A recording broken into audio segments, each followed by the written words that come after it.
এ কোরআন বলছে আমার ভিতরে শুধু রাজনীতি নাই, গোটা বিশ্বকে রাজনীতিকে আমি শিখাই, অর্থনীতি শিখাই, পৃথিবী চলবে কিভাবে তা আমি দেখাই।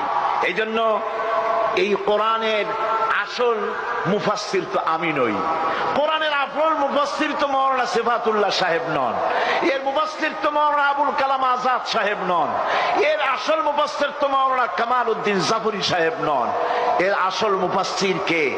কোরআনের আসল মুফাসসির, জেনুইন অথেন্টিক ইন্টারপ্রেটার, আল্লাহর পক্ষ থেকে নিয়োগ প্রাপ্ত মূল মুফাসসির যিনি, মূল তরজমানুল কোরআন, কোরআনের ভাষ্যকার যিনি, তিনি হচ্ছেন সর্বকালের সর্বযুগের সর্বশ্রেষ্ঠ মহামানব বিশ্বনবী জনাবে মুহাম্মদ রাসূলুল্লাহ সাল্লাল্লাহু আলাইহি ওয়াসাল্লাম।